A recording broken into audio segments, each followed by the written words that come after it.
Oke, assalamualaikum warahmatullahi wabarakatuh. Waalaikumsalam warahmatullahi wabarakatuh. Anak-anakku semua yang saya cintai, saya banggakan. Kali ini Pak Tegar pengen melakukan atau melaksanakan kegiatan yang dinamakan yaitu kesepakatan kelas. Apa itu kesepakatan kelas? Nanti kesepakatan kelas adalah sesuatu yang harus kalian laksanakan atau kalian patuhi ketika membelajarkan Pak. Nanti pun kita akan juga membahas tentang konsekuensinya jika kalian nanti melanggar apa yang sudah kalian sepakati. Jadi ini bukan semata-mata Pak Tegar memberikan aturan bla bla bla, tapi tergantung kesepakatan kelas. Seperti itu ya.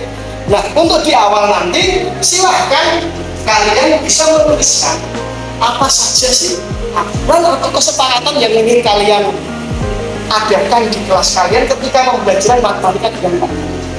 Nanti satu-satu silahkan kalian tuliskan apa saja. 1 boleh, 2 boleh, 3 boleh. Yang penting kalian tuliskan kesepakatan yang ingin kalian lakukan dan nama. Oke ya, satu. Belakang.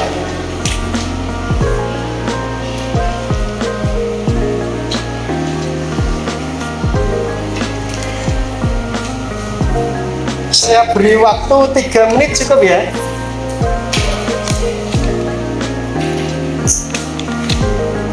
Silakan.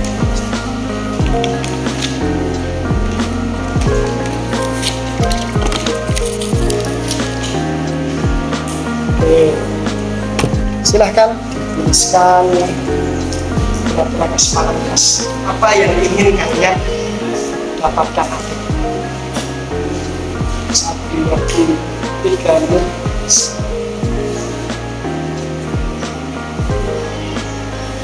Sudah, harusnya boleh ditambahkan di sini.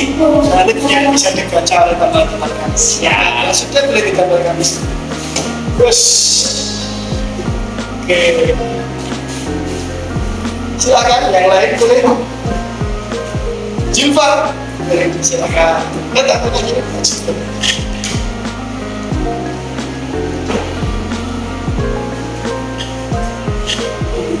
Aceh sudah. Oke.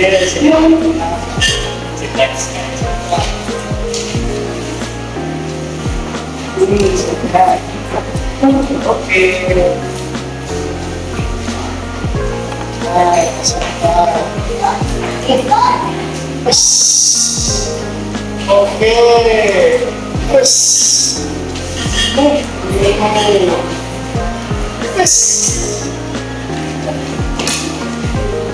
Oke, sudah semua ya. Nah, setelah itu kita diskusikan apa saja usul-usul dari teman kalian. Nanti silakan kalian boleh menerima ataupun boleh juga menyanggah untuk mendapatkan kesepakatan yang terbaik. Saya bacakan yang pertama dari Mas Satrio. Dilarang ke kamar mandi lebih dari 3 kali. Apakah setuju? Setuju? Tidak. Oke, gak setuju gimana, Mas Wahid? Karena kan itu kan membuang air bersih kan tidak harus lebih dari 3 kali kan boleh, Pak. Boleh juga. Oke, jadi boleh ya, tapi asalkan harus ada izin dari guru ya. Oke, kita tulis ya. Boleh ke kamar mandi setelah mendapat izin dari guru. Setuju seperti ini? Setuju.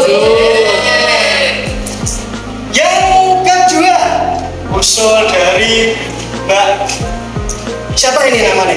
Ulangan dengan open book atau diskusi. Usul dari siapa? Yes. Oke, dinanti usulnya ulangannya boleh open book atau sistemnya diskusi dengan teman-temannya. Setuju apa tidak? Setuju. Setuju. Pak Tegar enggak setuju ya jangan ya. Tapi ya oke.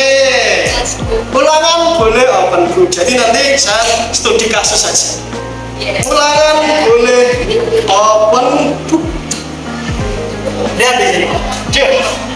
Yang selanjutnya, boleh memakai sendal sebagai alas kaki saat pembelajaran berlangsung.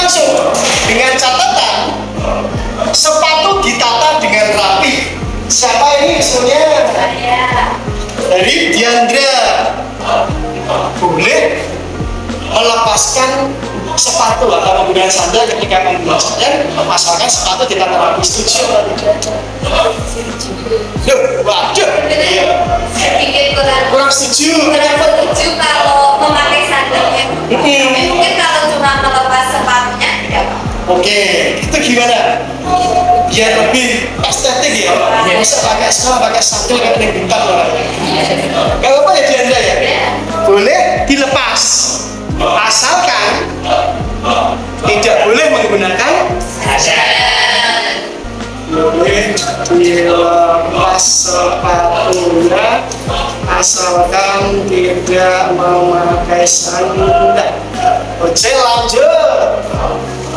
Selanjutnya, tidak boleh makan saat jam pelajaran. Apabila melanggar, konsekuensinya memberi jajan teman sekelas. Setuju. Dari siapa ini?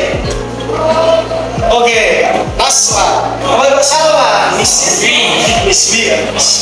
Oke, silakan. Setuju ya? Tidak boleh makan di kelas. Garis tua ya. Tidak boleh makan di kelas jika melanggar mentraktir teman sekelas. Setuju tenang ya? Setuju. Oke, lanjut. Dari sila, semisal membuat kelompok diajak supaya adil. Yang pertama, yang kedua dilarang membuka HP kecuali melihat tentang materi. Dari Mbak Sinda, setuju apa tidak? Setuju. Nanti kalau membuka HP konsekuensinya apa kira-kira? Disita. Oke, disita ya? Setuju? Setuju. Oke, tenang lagi lah ya. Dilarang membuka HP kecuali melihat materi. Satu lagi tadi,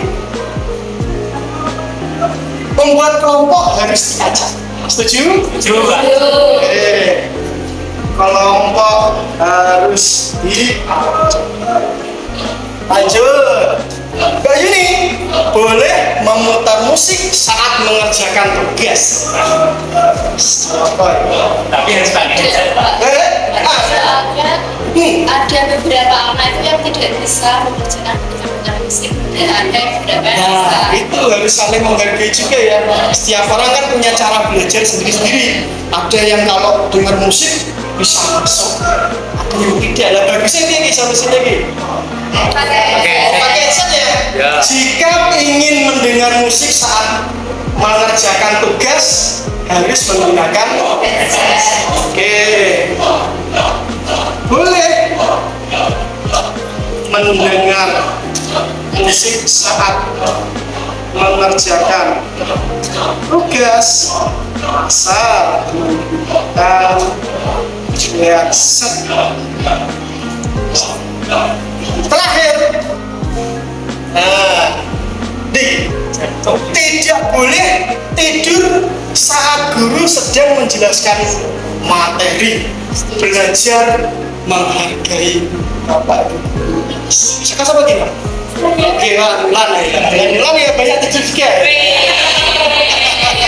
Gak bercanda. Oke, kira-kira setuju apa tidak nih? Setuju. Kalau tidur terus konsekuensinya apa? Aduh, ini. Kira-kira nyanyi. Oke. Nyanyi di depan teman-teman sini ya. Nah, nanti seumpama ada yang memang dia bekerja sampai malam sampai jam 1 membantu orang tuanya lebih aja sampai jam 1 malam tetap harus menyanyi. Oke, harus diingat juga ya alasannya. Oke, tidak boleh tidur saat pembelajaran. Setuju ini? Setuju. Sudah setuju semua. Kira-kira apa yang perlu ditambahkan lagi? Silakan. Boleh? Ini ada satu lagi nih. Atribut harus lengkap. Kalau tidak lengkap, diberi konsekuensi memungut sampah. Kita lingkungan Pak. Suka sama lagi? Wah, Abdul ya, pramuka ya, pasti ya, harus seperti ini. Setuju? Setuju. Jadi harus itu ya, tidak boleh membuang sampah. Tidak boleh. Atribut harus lengkap. Atribut harus lengkap. Atribut harus lengkap. Jika tidak lengkap, konsekuensinya memungut sampah. Yang penting setuju semua ya. Kira-kira semoga nanti dengan memungut sampah bisa memberikan agar nanti juga bisa melengkapi atribut. Yang kedua, boleh babasan tadi ya.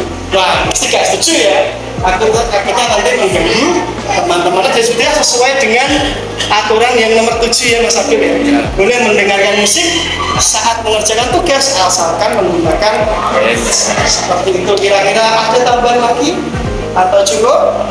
Terakhir Pak. Oke, boleh. Harus bertanggung jawab dalam segala hal termasuk mengerjakan tugas ya.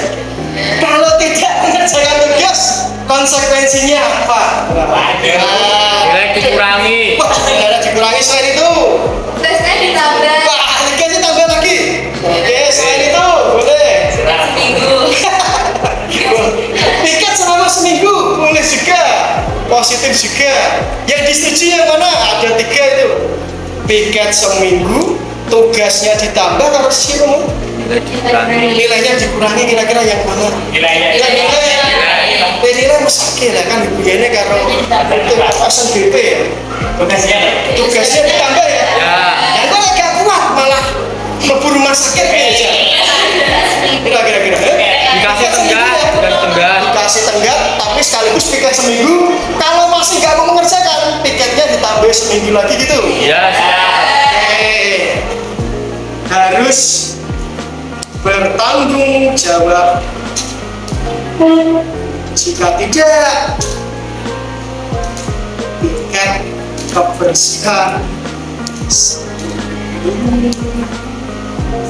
Oke. Mungkin ada tambahan lagi atau sudah cukup? Cukup Pak. Cukup ya? Jadi ini sudah kita setuju ya. Kita sepakat dengan kita bertepuk tangan, nanti kita sudah menyepakati kesepakatan kelas yang sudah kita buat ini. Silahkan tepuk tangan dimulai. Terima kasih. Jadi ini kesepakatan kita. Nanti akan saya minta pada ketua kelas untuk di print. Nanti kita tempel di sana agar kita melihat tentang kesepakatan seperti itu ya. Jadi kesepakatan ini bukan sebagai ajang untuk kalian takut terhadap aturan, bukan. Tapi kalian belajar kalau kalian melakukan kesalahan ke depan nanti harus berani untuk bertanggung jawab dan menerima konsekuensi. Itu ya. Terima kasih dari Pak Tegar. Kalau ada kurangnya saya mohon maaf. Terima kasih. Assalamualaikum warahmatullahi wabarakatuh. Waalaikumsalam warahmatullahi wabarakatuh.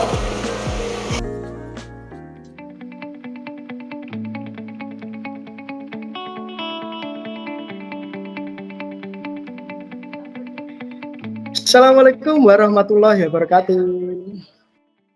Waalaikumsalam warahmatullahi wabarakatuh. Terima kasih waktunya Bapak Ibu guru semua nggih telah bersedia datang di room saya untuk jadi hari ini saya akan melakukan diseminasi tentang budaya positif yaitu materi 1.4 dari pendidikan guru komputer. Nah, biar nanti kita fokus, biar nanti kita juga enjoy di awal kita coba untuk ice breaking dulu. Monggo silahkan. Sudah terlihat diri? Belum. Belum.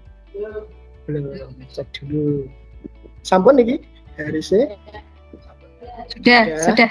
Monggo kita ikut nggih jogetnya nggih. Oke. Tambah enjoy.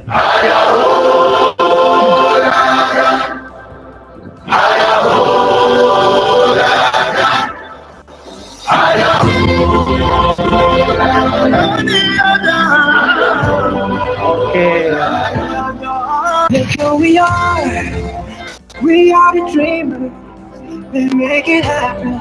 Guess we believe it. Look who we are the dreamers. We make it happen, cause we can see it. Cause we're going that keep the rising. Respect, oh yeah. Cause to the one that respect, oh yeah.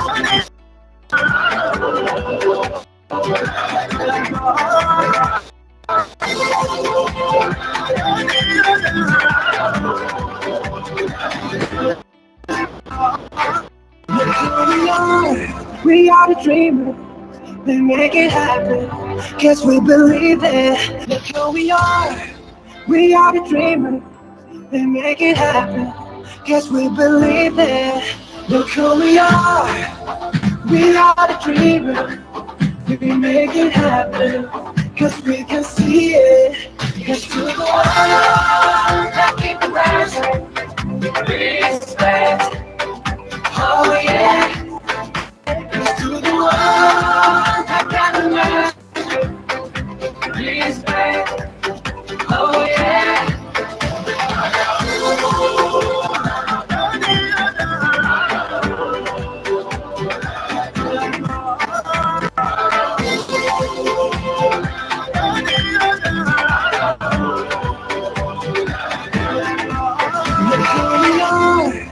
We are the dreamers.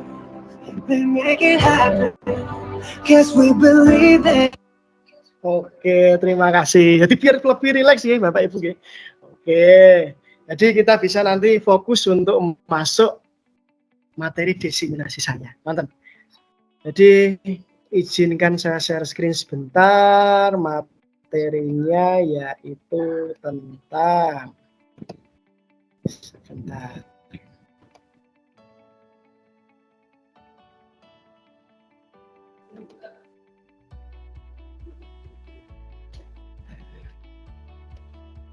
Sampun terlihat dereng Bapak Ibu? Sampun ya? Alhamdulillah. Jadi ini nanti materi diseminasi saya yaitu aksi nyata modul 1.4 mewujudkan budaya positif di SMA Negeri 1 Wirasari melalui komunitas praktisi. Nanti semoga ke depan kita bersebelas ini bisa menjadi komunitas praktisi seperti itu ya Bapak Ibu. Perkenalkan yang pasti sudah sangat dikenal gitu. Nama saya Iwan Tegar Mandiri, SPDSI, Sarjana Pendidikan Sains, Guru Matematika SMA Negeri 1 Wirasari, calon guru penggerak Angkatan 9. Oke. Yang pertama adalah tentang budaya positif Bapak Ibu. Jadi budaya positif di sekolah merupakan nilai-nilai keyakinan-keyakinan dan kebiasaan-kebiasaan di sekolah yang berpihak kepada murid agar murid dapat berkembang menjadi pribadi yang kritis, penuh hormat, dan bertanggung jawab. Jadi maksudnya berpihak kepada murid bukan terus kita menuruti seluruh kehendak murid untuk dia menjadi sesuka muridnya, bukan seperti itu. Tapi kita membuat anak-anak untuk bisa menjadi karakter yang positif, karakter yang berbudi luhur. Seperti itu. Jadi nanti diharapkan kita bisa membuat siswa mendapatkan seperti pengalaman intrinsik dari dia sendiri. Jadi keinginan intrinsik dari dia sendiri untuk berbudaya positif. Jangan sampai nanti budaya positifnya malah ada unsur hukuman ataupun unsur ketakutan dari siswa.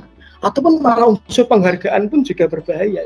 Jangan sampai nanti ada unsur penghargaan sehingga siswa mau melakukan budaya positif tapi dengan adanya penghargaan. Malah itu nanti hal yang sangat berbahaya. Kalau bisa dari unsur intrinsik dari siswa itu sendiri. Nah, jadi nanti budaya positif yang akan saya sampaikan mungkin seperti ini Bapak Ibu. Yang pertama adalah disiplin positif dan nilai kebajikan. Nanti kita coba membahas tentang disiplin positif dan banyak sekali nilai kebajikan yang harus dimiliki oleh siswa. Yang kedua, konsep disiplin positif dan motivasi. Yang ketiga, keyakinan kelas. Yang keempat, kebutuhan dasar manusia. Yang kelima, 5 posisi kontrol. Yang keenam, tentang segitiga restitusi. Jadi nanti masing-masingnya akan saling keterkaitan untuk menjadikan, untuk membimbing anak mendapatkan budaya positif melalui keinginannya sendiri atau melalui unsur intrinsiknya sendiri dari siswa. Nah, yang pertama kita bahas yaitu tentang disiplin positif dan nilai kebajikan. Budaya positif atau ekosistem positif, kita ambil contoh perbandingannya dengan hidup tumbuh-tumbuhan seorang petani. Dalam hal katanya sama kewajibannya dengan seorang pendidik. Jadi Ki Hajar Dewantara mengibaratkan seorang pendidik seperti seorang petani yang sedang menanam padi. Misalnya hanya dapat menuntun tumbuhnya padi saja, ia dapat memperbaiki kondisi tanahnya saja, ia memelihara tanaman padinya saja, hanya bisa memberi pupuk dan air, membasmi ulat-ulat dan jamur-jamur yang mengganggu hidup tanaman padi dan lain sebagainya, hanya bisa membantu menuntun saja. Tapi untuk nasib kedepannya anaknya, karakternya yang tumbuh dari anaknya ya tergantung unsur intrinsik dari anaknya itu sendiri. Jadi keinginan dari dalam diri anaknya itu sendiri. Nah, ini saya ambilkan dari Ki Hajar Dewantara, tulisan dari Ki Hajar Dewantara lampiran 1, Dasar-dasar Pendidikan Keluarga, tahun 1, nomor 1, 2, 3, 4, November, Desember 1936, Januari, Februari 1937. Jadi seperti itu Bapak Ibu.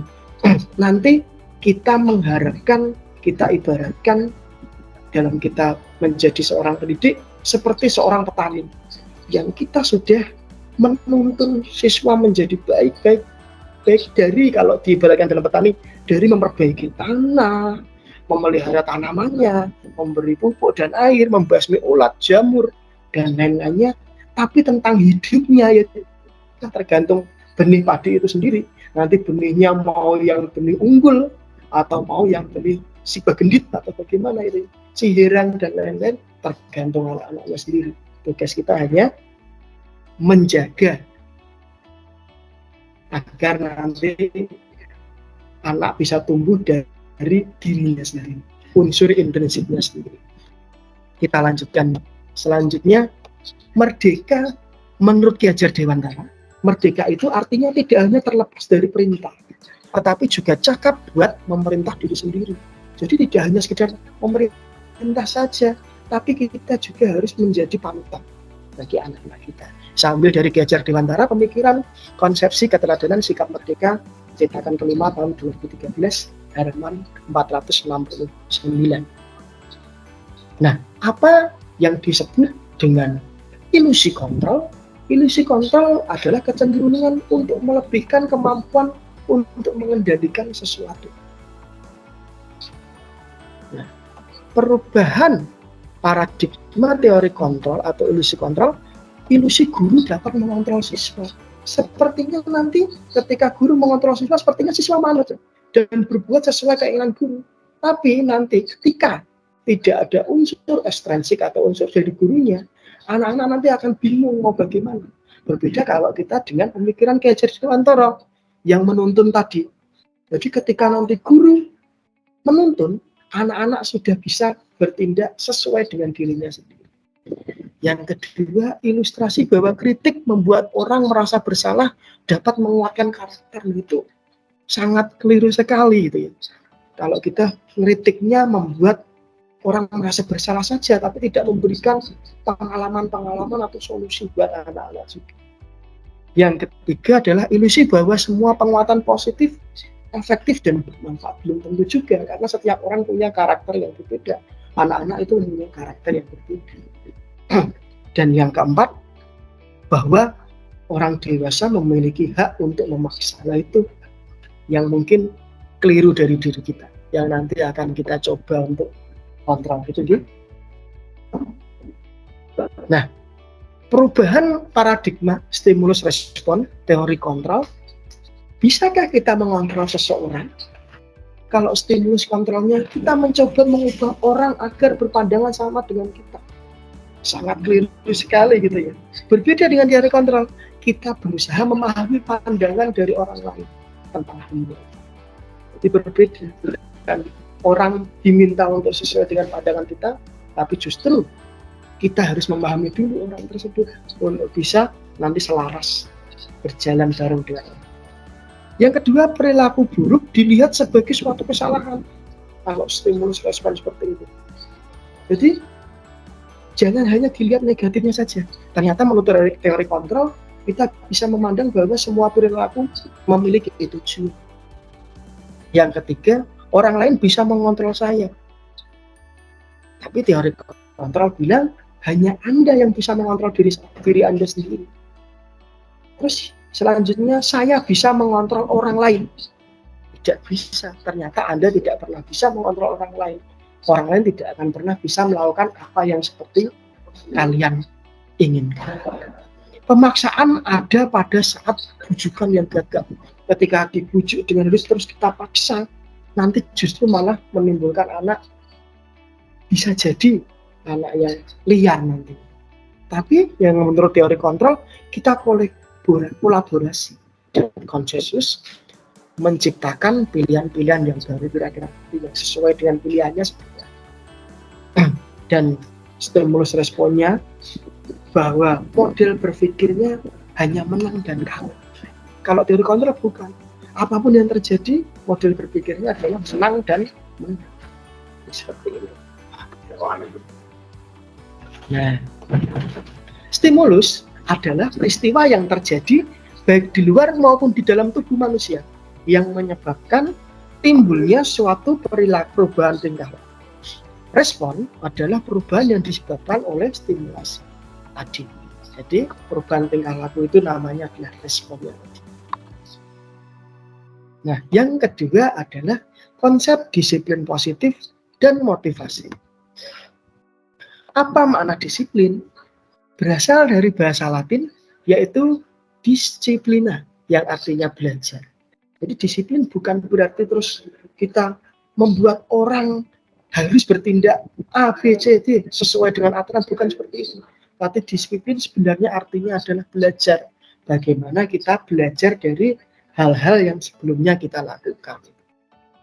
Makna asal dari kata ini berkonotasi dengan disiplin diri dari murid-murid Socrates dan Plato zaman dahulu. Disiplin diri membuat orang menggali potensinya untuk menuju sebuah tujuan apa yang dihargai. Jadi nanti kita coba menuntun anak biar anak itu benar-benar menghargai. Seumpama kita bangun pagi, jangan hanya kita bangun pagi takut karena nanti terlambat di sekolah dihukum dan lain-lain, atau mungkin dapat penghargaan dari orang tua. Nanti kalau bangun pagi mendapatkan hadiah bla bla bla. Jangan seperti itu. Tapi kita cari maknanya, kenapa kita perlu untuk bangun pagi dan kita menghargai kegiatan bangun pagi itu agar nanti muncul disiplin dari diri kita sendiri. Tapi dalam budaya kita, makna kata disiplin telah berubah menjadi sesuatu yang dilakukan seseorang pada orang lain untuk mendapatkan kepatuhan. Itu yang harus kita luruskan. Kecenderungan umum adalah menghubungkan kata disiplin dengan ketidaknyamanan, bukan dengan apa yang kita hargai atau mencapai suatu tujuan. Seperti tadi, jadi kita berangkat pagi hanya tujuannya agar tidak terlambat sekolah dan tidak kena hukuman. Nanti pada akhirnya berangkat paginya pun ya karena terpaksa, karena sesuatu yang tidak nyaman, bukan karena sesuatu itu benar-benar dihargai. Kalau kita disiplin bangun pagi, tujuannya adalah kita bekerja ataupun kita di masa depan seperti itu. Dengan kita disiplin bangun pagi setiap hari, kita akan mendapatkan rezeki yang mungkin lebih banyak lagi. Nah, itu yang perlu kita gali kepada siswa. Nah, teori motivasi perilaku manusia. 1. Untuk menghindari ketidaknyamanan atau hukuman, apa yang akan terjadi apabila saya tidak melakukan, itu termasuk motivasi eksternal, jadi dari orang. Bahkan yang kedua, untuk mendapatkan imbalan dari orang lain atau penghargaan. Apa yang akan saya dapatkan bila saya melakukannya? Itu juga motivasi eksternal.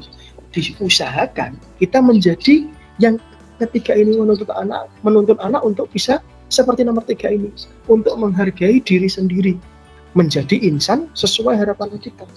Saya akan menjadi orang yang seperti apa bila saya melakukan itu. Ketika saya bangun pagi, saya akan menjadi orang yang seperti apa? Pastinya akan lebih fresh dalam bekerja, nanti pekerjaan juga maksimal, nanti bisa dipromosikan, mendapatkan jabatan tinggi, dan mungkin seperti itu. Jadi itu sebagai motivasi internal, dan itulah yang dinamakan tujuan disiplin positif. Nah, yang ketiga adalah keyakinan, hukuman, dan penghargaan. Nah, kita membedakan antara keyakinan kelas dan penghargaan. Kira-kira bisa seperti itu ya. Nah, saya ibaratkan dalam bentuk diagram seperti ini. Peraturan kelas itu sudah ada di lingkup dari keyakinan kelas. Keyakinan yang sudah kita kasihkan kepada anak. Kita transfer pada anak keyakinan kelas itu. Dari keyakinan kelas itu, sehingga anak-anak meyakini, menghargai bahwa keyakinan itu penting untuk mereka, nanti akan muncul lingkungan yang positif di kelas itu. Kalau seumpama lingkungan positifnya sudah ada di seluruh kelas, dari 31 kelas di SMA Negeri 1 Wurosari, nanti di SMA 1 Wurosari pun akan muncul budaya yang positif. Nanti kita ibaratkan seperti itu. Nah, selanjutnya, jadi apa tuh keyakinan kelas itu? Keyakinan yaitu nilai kebajikan atau prinsip-prinsip universal yang disepakati bersama secara universal. Lepas dari latar belakang suku, negara, bahasa maupun menurut Gosen, suatu keyakinan akan lebih memotivasi seseorang atau motivasi secara intrinsik, orang akan lebih tekan keyakinannya daripada hanya sekedar mengikuti serangkaian peraturan yang dibuat oleh orang lain. Murid-murid pun demikian, mereka perlu mendengarkan dan mendalami tentang suatu keyakinan daripada hanya mendengarkan peraturan yang mengatur mereka harus berlaku begini atau begitu. Nah, keyakinan kelas, hukuman, dan penghargaan. Mengapa tidak peraturan saja? Mengapa harus keyakinan kelas? Mengapa kita memiliki peraturan harus menggunakan helm bila dari roda 2? Mengapa kita memiliki peraturan 3M? Menggunakan masker, mencuci tangan, dan menjaga jarak 1,5 meter saat pandemi kemarin. Mengapa kita memiliki peraturan harus waktu saat mengikuti pelajaran? Nah, untuk mendukung motivasi intrinsik, kembali kita nilai ke nilai-nilai keyakinan lebih menggerakkan seseorang dibandingkan mengikuti serangkaian peraturan.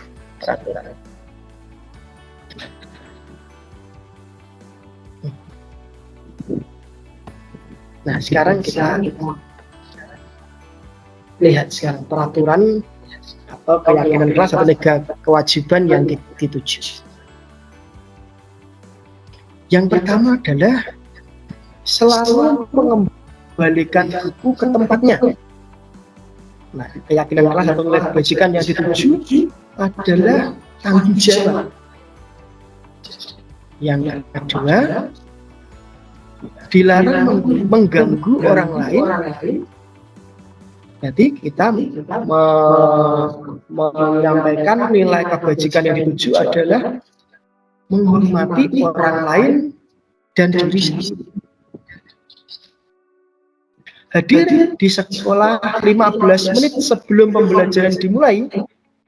Jadi kita meyakini kebajikan yang dituju adalah menghormati orang lain dan komitmen pada tujuan.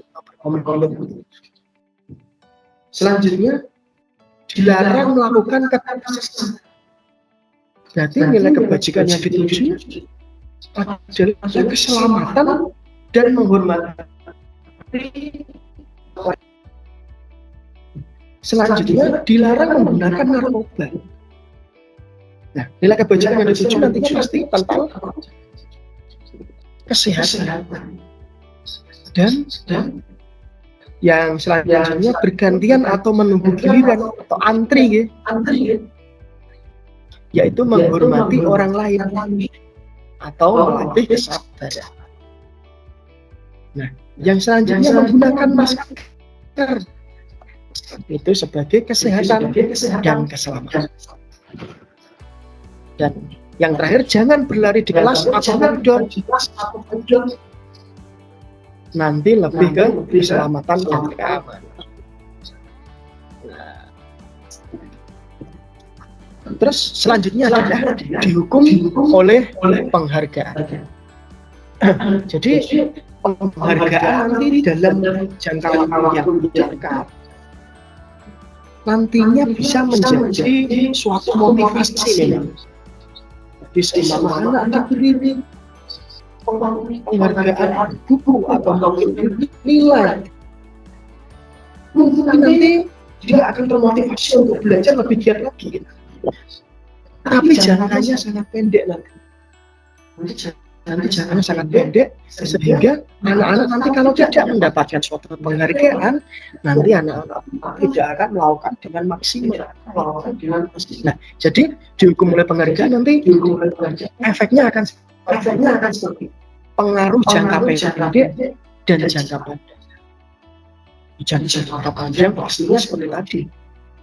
Anak-anak nanti kalau tidak mendapatkan penghargaan, dia pun tidak akan termotivasi. Yang kedua, penghargaan bisa jadi menggaji hukum. Yang selanjutnya, penghargaan mengurangi ketepatan.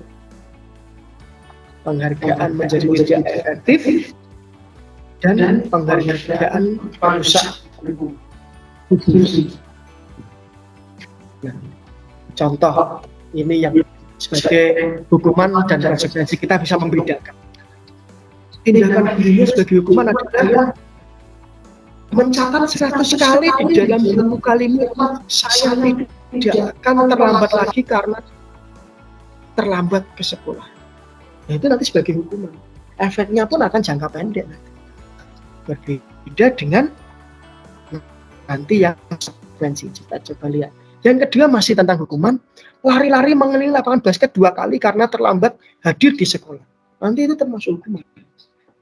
Nanti anak-anak akan hanya takut untuk terlambat hadir karena dia disuruh lari mengelilingi lapangan basket 2 kali. Setelah itu, nanti ketika terlambat lagi dalam hal lain atau di kelas lain nanti akan beda lagi. Yang ketiga, murid diminta untuk push up 15 kali karena tidak menggunakan masker di sekolah. Nah itu, dari ada tidak menggunakan masker, akan takut seperti itu saja, hanya karena push up 15 kali. Tapi setelah nanti nggak dapat hukuman, ya udah dilepas aja. Dan nanti sangat berbahaya juga.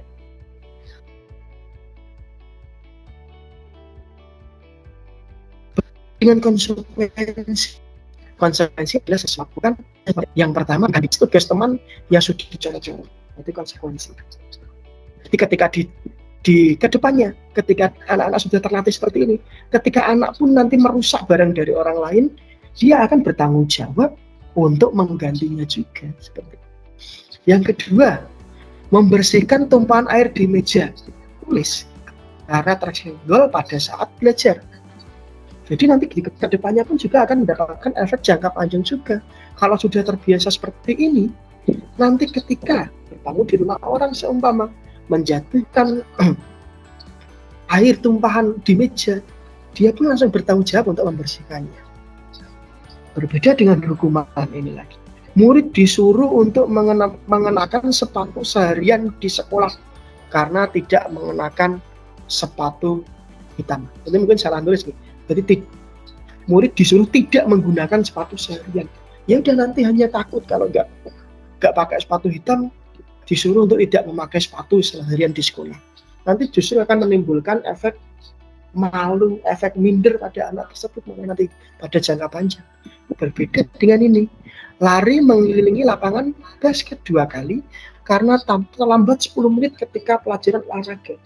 Jadi ketika pelajaran olahraga pun dia akan mendapat konsekuensi sesuai dengan pelajaran olahraga juga. Nah, perbedaan hukuman dan konsekuensi, kalau hukuman adalah sesuatu yang menyakitkan, harus terjadi,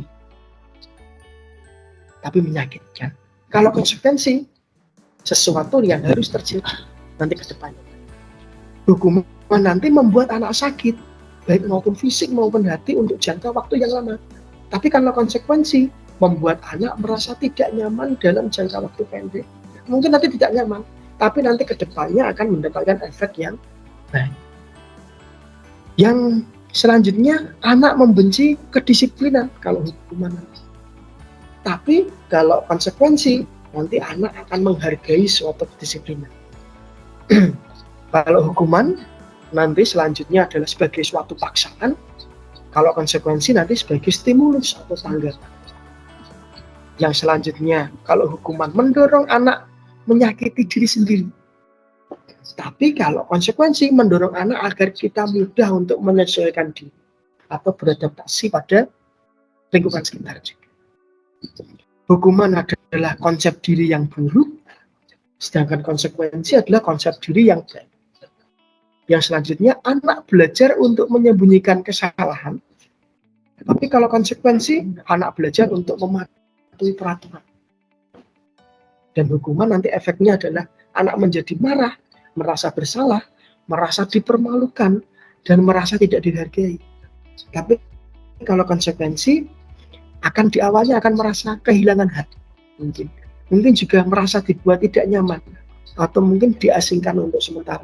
Tapi tidak sampai merasa dipermalukan, atau merasa tidak dihargai, ataupun merasa bersalah. Seperti itu. Nah, selanjutnya adalah kebutuhan dasar manusia. Nanti kita bisa melihat atau kita bisa mengamati kira-kira anak-anak melakukan suatu kesalahan atau melanggar suatu aturan atau keyakinan kelas, itu karena apa sih? Nanti kita bisa memahami ternyata ada kebutuhan dasar dari suatu dari manusia, yaitu yang pertama adalah kebutuhan dasar akan cinta kasih atau rasa memiliki dan dimiliki. Ada kebutuhan dasar tentang penguasaan, ada kebutuhan dasar tentang kebebasan, ada kebutuhan dasar tentang kesenangan, dan yang paling utama dan biasanya ini selalu dilakukan adalah kebutuhan dasar untuk bertahan hidup. Nah, nanti mungkin cinta dan kasih sayang, mungkin anak-anak merasa tidak diperhatikan, padahalnya anak-anak pun menjadi siswa yang nakal atau memberontak. Terus anak-anak penguasaan, mungkin kalau kebutuhan dasar penguasaan, anak-anak sebenarnya ingin untuk menonjol di depan kelas itu. Tapi mungkin bapak ibu gurunya kurang memfasilitasi untuk berbicara atau tampil di depan. Kebutuhan dasar manusia untuk bertahan hidup, kadang-kadang dia mengalami ancaman ketika dia melakukan suatu kesalahan. Karena dia untuk melindungi dirinya sendiri. Kebutuhan akan kesenangan, sebenarnya dia ingin sekali dalam pelajaran itu juga merasakan bersenang-senang juga, tidak hanya sekedar sepaneng, tidak hanya sekedar tegang seperti itu, tapi ada efek ice breakingnya atau hiburan. Dan ada juga yang anak-anak dengan kebutuhan dasar manusia, yaitu kebebasan. Ada anak yang tidak suka dengan belajar di kelas, mungkin lebih suka belajar di luar kelas. Nah, itu bisa kita harus pahami anak-anak nanti inginnya seperti apa. Nah, selanjutnya adalah kita pahami tentang 5 posisi kontrol. Sebagai guru, sadar atau tidak sadar, kita telah paling tidak merasakan beberapa posisi kontrol ini. Nanti kita bedah satu per satu. Posisi kontrolnya ada 5, yaitu penghukum, pembuat orang merasa bersalah, teman, pemantau, dan manajer. Ini. Dan secara tidak sadar pasti kita pernah menjadi posisi kontrol, paling tidak salah satu dari ini. Paling tidak. Nah, Untuk penghukum dan pembuat rasa bersalah, kalau dari sini ya, itu menurut pendapat saya, itu adalah identitas yang gagal atau kontrol dari luar. Nanti pada akhirnya anak-anak akan tertekan saja. Jadi contohnya seperti ini. Guru berbuatnya yaitu menghardik, menunjuk-nunjuk, menyakiti, menyindir. Kalau pembuat orang bersalah, berceramah dan mengatakan, seharusnya jangan seperti itu. Ibu kecewa, kamu sudah melakukan seperti ini. Nanti hanya akan membuat rasa bersalah. Mungkin yang penghukum contoh lainnya, kalau kamu tidak melakukannya, awas, rasakan nanti ya. Kalau membuat orang bersalah, kamu seharusnya, kamu sudah tahu kan, ibu lelah sekali melakukannya, ibu stres. Jadi hanya membuat orang merasa bersalah. Nanti hasilnya, anak-anak setelah mendapatkan treatment dari orang yang posisi kontrolnya penghukum, nanti anak-anaknya menjadi memberontak, menyalahkan orang lain dan berbohong. Kalau pembuat orang merasa bersalah, nanti yang dirasakan pada akhirnya adalah menyembunyikan, dia akan suka berbohong dan menyangkal, ataupun yang terakhir pasti juga berbohong juga. Kaitannya dengan dunia yang berkualitas, kalau penghukum nanti hasilnya akan murid akan meletakkan guru di luar dunia yang berkualitas. Kalau pembuat rasa bersalah, murid meletakkan guru di dalam dunia yang berkualitas. Nanti murid akan berkata, biarkan saja, nanti juga marah-marah lagi. Nanti mungkin yang membuat rasa bersalah mungkin hanya bisa, maafkan saya Bu. Atau mungkin nanti menjadikan anak dampaknya akan, kalau pembuat rasa bersalah akan menjadi rendah diri, akan menjadi minder. Kalau dampak dari penghukum, nanti akan mengulangi kesalahan. Berbeda dengan kontrol keberhasilan yang mungkin agak sedikit sukses, tapi kontrolnya dari luar ya, yaitu sebagai teman dan sebagai pemantau. Nanti mungkin guru akan berbuat seperti ini, membuatkan alasan-alasan muridnya. Kalau pemantau menghitung dan mengukur. Contohnya kata-katanya mungkin seperti ini. Ayolah lakukan demi ibu. Masa kamu seperti itu dong? Gak kasihan deh. Gak ngeraini. Seumpama seperti itu. Masa kamu tidak mau ingat ibu pernah bantu kamu. Seperti itu nanti kalau kita sebagai teman. Mungkin akan sukses, tapi mungkin anak-anak pun akan ada yang menjadi anak-anak yang menyepelekan, terlalu menganggap sebagai teman, terlalu dekat malah mungkin menyepelekan. Kalau pemantau, kita bisa melihat kira-kira apa peraturannya. Nah, ketika mendapatkan hasilnya dari posisi kontrol yang diterapkan guru sebagai teman, nanti muridnya akan menjadi ketergantungan. Ketika nanti mendapatkan guru lain ataupun mendapatkan orang lain yang bertindak tidak seperti guru tersebut, nanti pun dia akan menjadi seseorang yang berontak juga. Nah, nanti kalau dengan posisi pemantau, nanti hasilnya akan menyesuaikan diri yang bila diawasi. Jadi dia akan, wah kira-kira orangnya seperti ini, jadi nanti saya akan seperti ini muridnya. Nah, kaitan dengan dunia berkualitas, nanti kalau posisi teman, murid akan meletakkan guru sebagai orang yang sangat penting di dunia yang berkualitas. Nanti gurunya akan diingat-ingat selalu itu. Tapi kalau tidak dengan itu, nanti juga akan berontak juga. Nah, kalau pemantau, murid meletakkan guru, peraturan, dan hukuman di dunia yang berkualitas. Nah, nanti murid akan berkata, saya pikir bapak, ibu, teman saya ternyata begitu. Kalau nanti akan ada kesalahan ya. Kalau pemantau, berapa banyak bintang yang saya harus peroleh, berapa halaman yang harus aku, jadi motivasinya sudah mulai intrinsik. Dampak dari murid lemah, tidak mandiri dan bergantung, seperti yang saya bilang tadi ya. Kalau pemantau nanti menitik beratkan pada sanksi atau hadiah untuk diri. Nah, posisi yang paling harusnya kita laksanakan lewat posisi kontrol sebagai guru harusnya adalah sebagai manajer, yaitu perbuatannya mengajukan pertanyaan-pertanyaan. kamu kenapa kok bisa seperti itu? Alasannya apa? Setelah itu kira-kira kamu keyakinan kelas mana tuh yang kamu langgar? Terus kita tanya lagi, harusnya kamu seperti apa?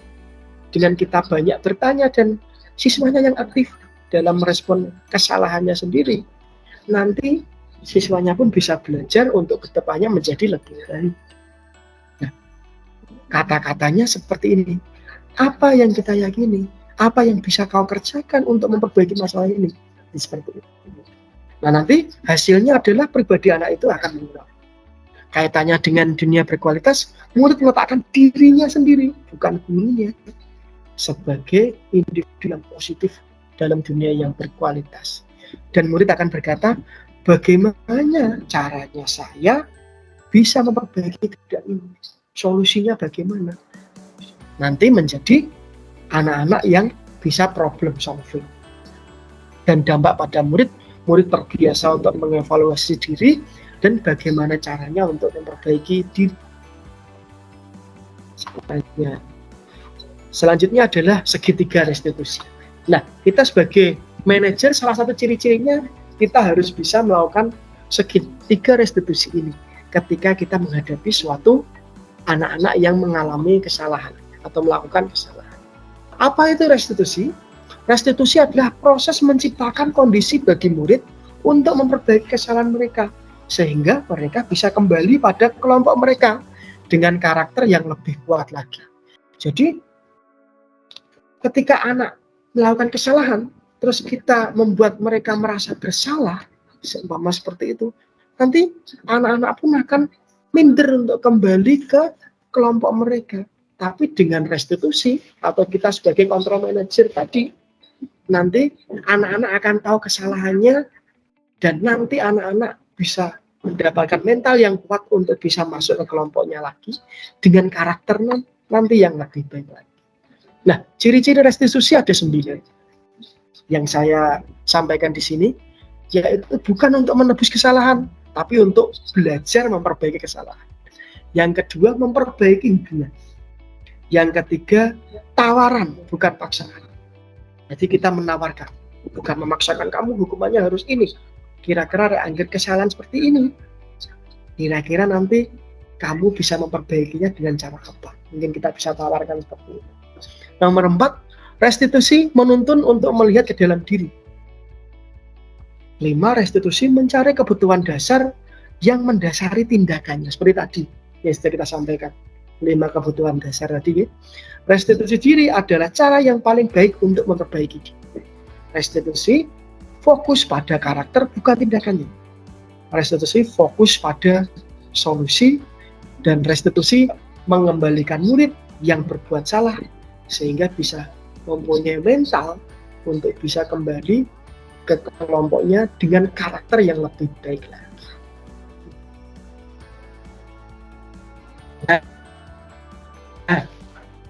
Yaitu namanya saja itu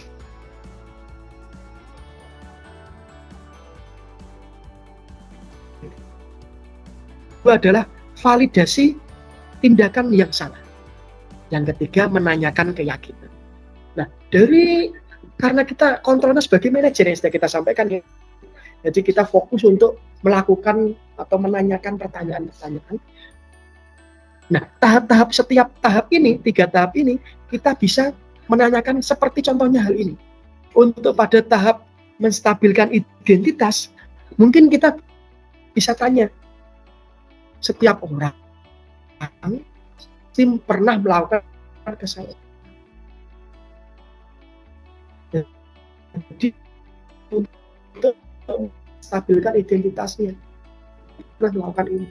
Jadi, bisa menguatkan karakter dia, membuat dia pede lagi terhadap kesalahan tadi. Setelah itu kita memvalidasi tindakan yang salah, tahap yang kedua, yaitu kata-katanya bisa seperti ini. Kamu tentu punya alasan mengapa melakukan itu. Bisa juga, adakah cara yang lebih efektif untuk mendapatkan apa yang kamu butuhkan? Nah, langkah yang ketiga adalah menanyakan keyakinan. Nilai-nilai apa yang telah kita sepakati? Kamu ingin menjadi yang seperti apa, atau mungkin keyakinan kelas mana yang kamu langgar. Jadi kita bisa membangun, kita memvalidasi tindakan yang salah dari anak itu sendiri, dan bisa menanyakan alasannya, dan kita bisa menanyakan juga kira-kira keyakinan kelas yang kita sepakati apa, biar anak-anak tahu kesalahannya apa, dan bisa memberikan konsekuensinya sendiri, atau kita bisa menawarkan konsekuensinya sendiri. Nah, contohnya mungkin yang lebih detail seperti ini. Langkah pertama yaitu menstabilkan identitas, tujuannya untuk membuat anak yang merasa gagal karena berbuat salah menjadi positif terhadap dirinya. Misalnya guru berkatanya, berbuat salah itu hal yang manusiawi. Tidak ada manusia yang sempurna. Bapak Ibu juga buat salah. Kita pasti bisa menyelesaikan permasalahan ini. Bapak atau Ibu tidak tertarik untuk mencari tahu siapa yang benar dan siapa yang salah. Bapak Ibu lebih tertarik untuk menyelesaikan masalah. Kalau kamu menyalahkan diri sendiri terus, apakah kamu bersikap baik pada dirimu sendiri? Jadi bisa seperti itu pertanyaan-pertanyaan. Langkah kedua adalah validasi tindakan yang salah, yaitu membantu siswa mengenali basic need atau kebutuhan dasar yang ingin dipenuhi ketika melakukan kesalahan itu.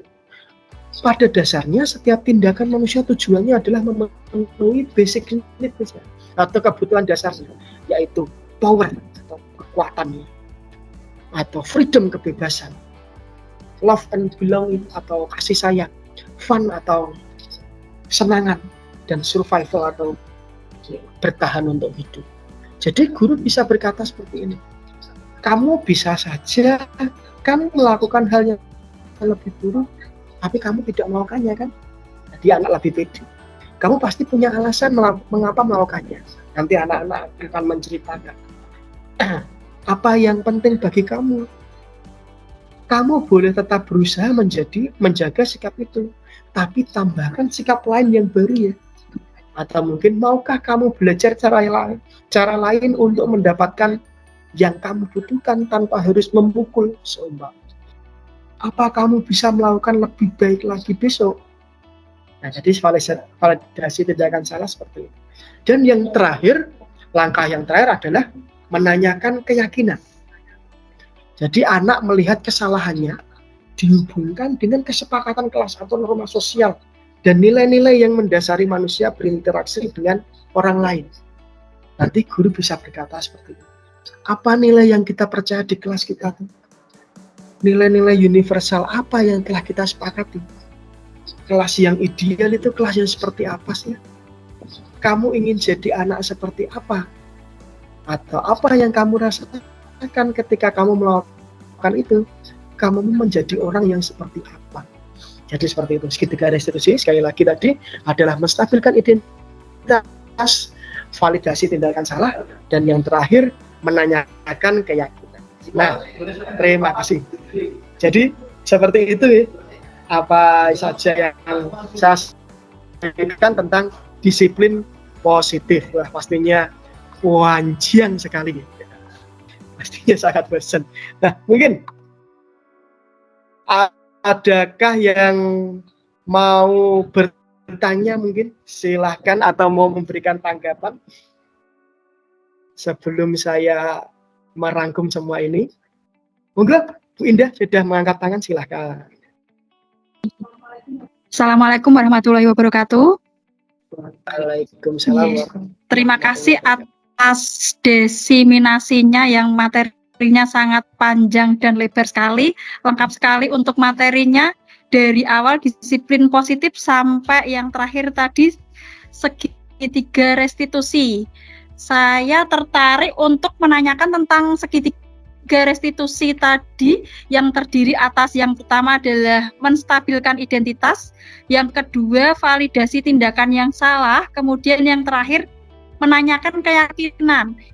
Itu adalah langkah-langkah dari ketiga segitiga restitusi. Yang ingin saya tanyakan, apakah langkah-langkahnya itu harus berurutan? Apakah harus menstabilkan dulu, kemudian validasi, baru menanyakan keyakinan? Apakah langkahnya itu bisa dibalik-balik? Mungkin menanyakan keyakinan dulu, baru validasi, yang terakhir menstabilkan identitas. Seperti itu Bapak. Terima kasih. Wassalamualaikum warahmatullahi wabarakatuh. Waalaikumsalam warahmatullahi wabarakatuh. Wah, terima kasih sekali Bu Indah nggih.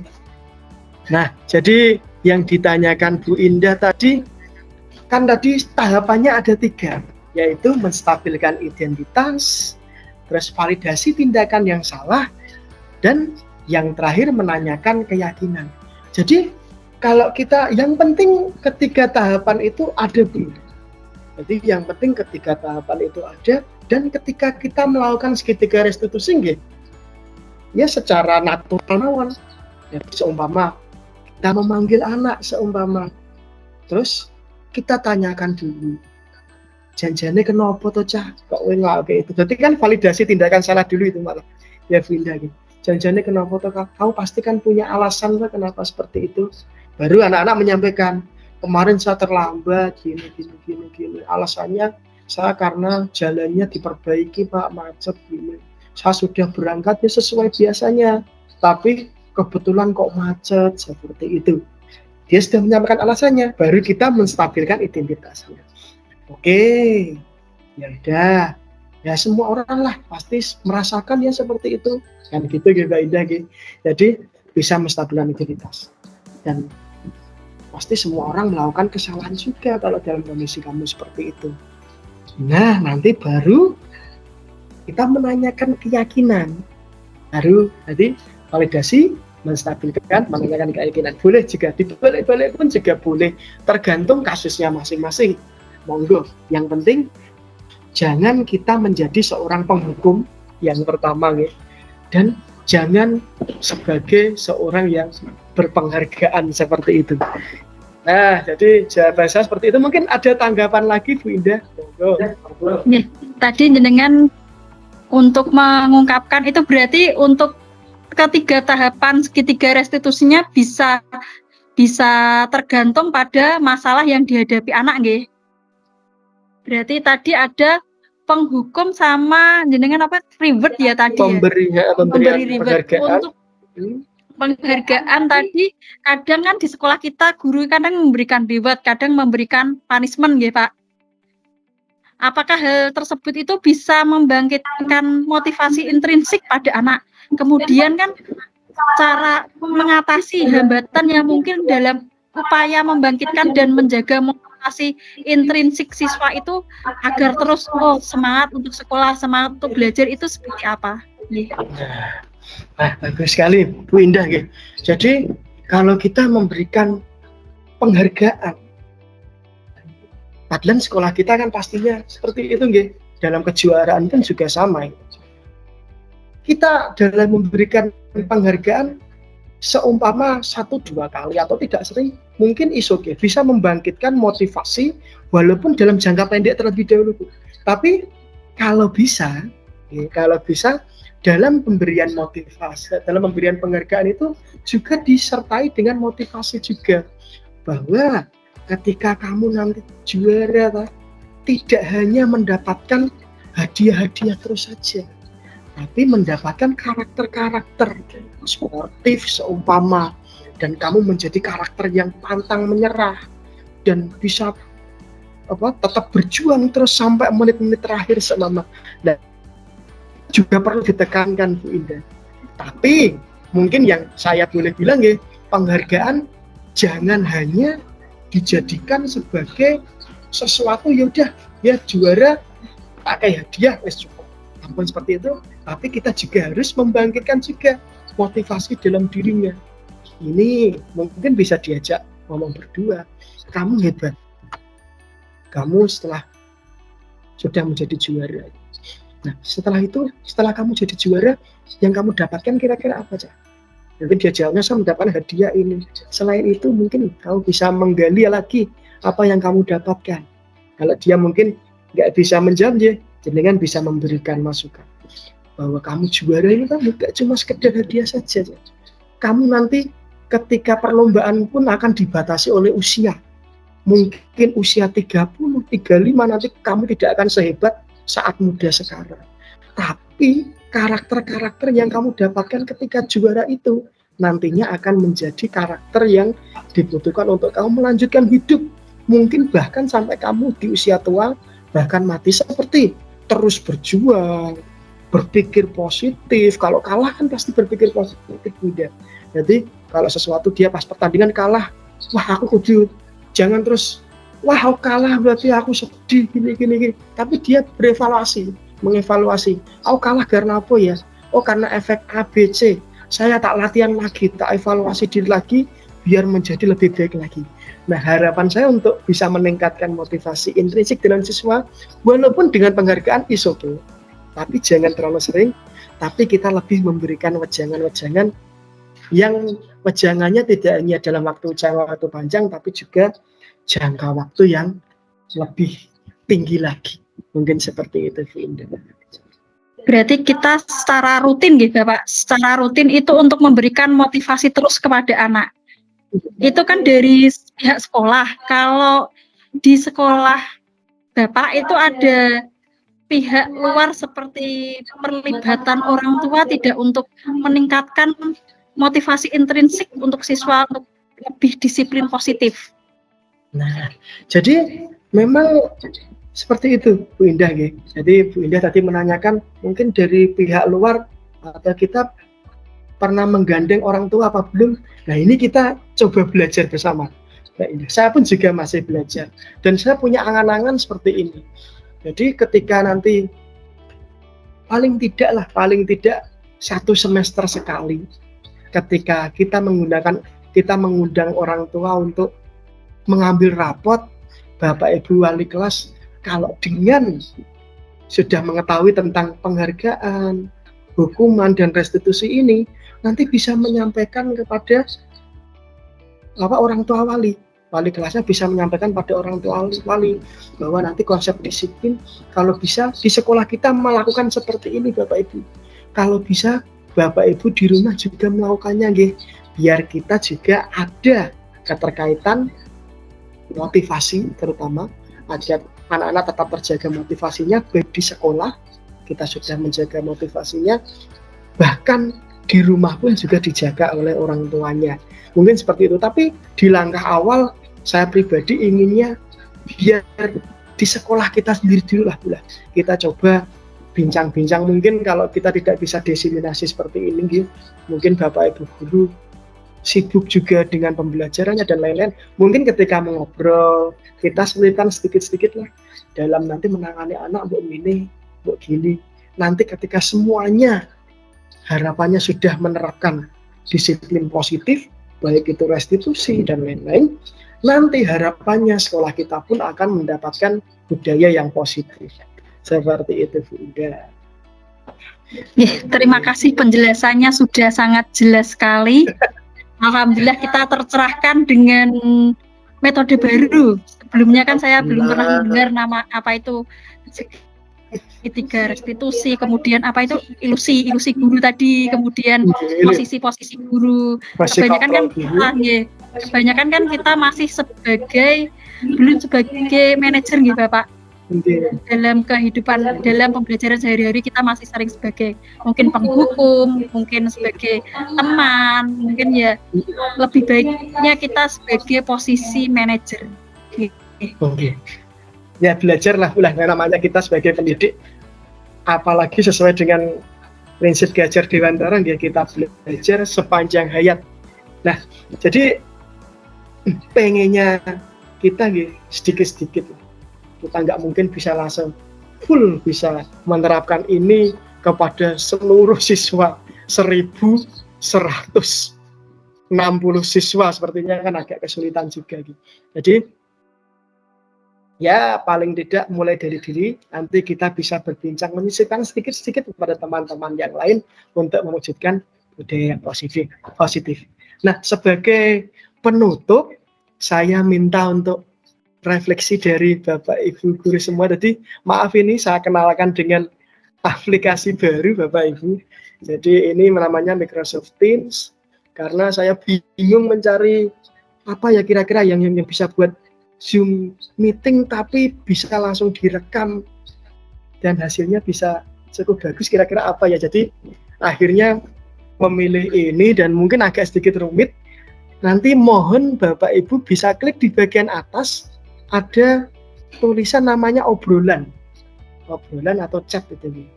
Mungkin bisa diklik, monggo Bapak Ibu bolehlah menuliskan yang pertama mungkin perasaan Bapak Ibu guru semua ketika melakukan diseminasi ini, dan yang kedua mungkin apa sih yang diinginkan Bapak Ibu guru semua ke depannya setelah kita memahami tentang budaya positif ini. Mungkin saya beri waktu 5 menit dari sekarang, monggo Bapak Ibu sangat menuliskan. Saya tak tinggal minum dulu sebentar. Dan mohon dituliskan di obrolan chat Bapak Ibu. Monggo perasaan jenengan saat ini, dan mungkin yang kedua kira-kira kedepannya nanti akan menjadi guru yang seperti apa, atau mengharapkan anak yang seperti apa, atau mungkin mengharapkan lingkungan yang seperti apa setelah kita mempelajari tentang budaya positif ini. Silahkan.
Yang saya Bapak Ibu, tadi baru minum dulu 1 jam, ternyata lagi lumayan menyita suara gitu. Ini sudah masuk semuanya. Oke, sudah hadir Mas Jati, hadir Mbak Indah juga hadir. Nah, yang pertama dari Mbak Indah Permata yaitu perasaan saya setelah mengikuti diseminasi ini merasa tercerahkan dengan ilmu baru, pengetahuan baru untuk diaplikasikan di kelas. Alhamdulillah ya. Dari Bu Riva Dwienawati merasa senang karena mendapatkan ilmu yang baru. Dari Ibu Sri Wahini, saya sangat senang diseminasi hari ini karena membuka pemikiran saya tentang penanganan anak mungkin ya. Dari Bu Wahini ya. Yang selanjutnya dari Pak Darwoto, saya sangat senang Pak Tegar, Pak Tegar. Terima kasih diseminasinya, alhamdulillah bisa bermanfaat. Pak Agus Ahmad Syak Roni, saya harapkan kedepannya saya menjadi guru yang lebih baik lagi, amin. Ya kita bareng-bareng belajar, Pak Roni ini. Dari Mas Arif Budi Nur Rahman, saya sangat senang Pak Tegar. Ini pengalaman baru buat saya. Semoga saya menjadi guru yang lebih baik lagi. Siap, sambil nunggulah. Kata kasih waktu ya 1-2 menit lagi lah, enjoy lah. Yang penting beres. Semoga bermanfaat lah. Oke, dari Bapak Haryono. Wah, ini hanya memberikan love ini, oke, boleh. Dari Bapak Haryono, penjelasannya runtut, rinci, sistematis. Saya puas untuk menyampaikan materi hari ini, apalagi memakai Microsoft Teams klasik yang efektif dan efisien. Alhamdulillah rasanya. Ya dapat ilmu sedikit demi sedikit, gitu. Oke. Nah, dari refleksi itu kita simpulkan sedikit. Jadi dari pembelajaran kita hari ini, kita belajar tentang budaya positif. Dari kita ingin menjadi budaya positif di SMA Negeri 1 Wurosari, kita harus membuat lingkungan positif dulu, Bapak Ibu. Di kelas kita sendiri dulu aja, di lingkup kecil dulu saja. Kita membuat keyakinan kelas, dan keyakinan kelas itu kita coba obrolkan kepada peserta didik, bahkan kita tawarkan pada peserta didik, silakan mereka ingin keyakinan kelas seperti apa. Kita coba, asalkan itu positif, kita rangkum, dan setelah mengumpulkan seluruh keyakinan kelas, kita diskusikan dengan seluruh peserta didik, kira-kira yang disetujui yang mana. Setelah disetujui, keyakinan kelas itu sebagai dasar peserta didik. Nanti ketika peserta didik melakukan kesalahan, jangan langsung dilakukan penghukuman atau pembuat rasa bersalah, Bapak Ibu. Jadi kita lakukan restitusi dulu, kita lakukan sebagai posisi kontrol sebagai manajer dulu, Bapak Ibu. Kita tanya dulu kenapa alasannya, terus kita kuatkan dengan menstabilkan identitasnya, dan kita yakinkan kira-kira keyakinan kelas mana yang dia langgar, dan cari konsekuensi sendiri dari anak itu, sehingga anak itu akan menjadi orang yang lebih baik lagi, karakter yang lebih baik lagi, dan bisa berkumpul dengan kelompoknya. Dan penghargaan pun juga seperti itu. Jadi yang sudah disampaikan Bu Indah ya, bahwa penghargaan bisa jadi suatu motivasi, tapi hanya dalam jangka pendek saja. Bisa juga sebagai pembunuh juga. Nanti takutnya kalau tidak mendapatkan penghargaan, ya pekerjaannya pun tidak maksimal, itu akan sangat berbahaya. Nah, oke, penghargaan boleh, yang penting harus tetap memberikan makna-makna di balik kemenangan atau perbuatan yang positifnya itu juga. Jadi seperti itu, dengan kita mendapatkan lingkungan yang baik dari keyakinan kelas dan posisi yang sudah jenengan lakukan sebagai manajer dan sudah melakukan segitiga restitusi dan sudah melakukan disiplin positif juga di kelas, sekaligus mencontohkan kepada anak-anak, insya Allah akan menjadi budaya yang positif, sehingga SMA Negeri 1 Wurosari menjadi SMA yang lebih baik lagi ke depannya. Wonten nggih Bapak Ibu. Jadi seperti itu diseminasi dari saya tentang budaya positif di SMA Negeri 1 Wurosari. Pastinya banyak sekali kekurangan, banyak sekali kesalahan. Saya minta maaf yang sebesar-besarnya. Jadi cukup sekian dari saya. Terima kasih. Billahi taufiq wal hidayah. Wassalamualaikum warahmatullahi wabarakatuh. Waalaikumsalam warahmatullahi wabarakatuh.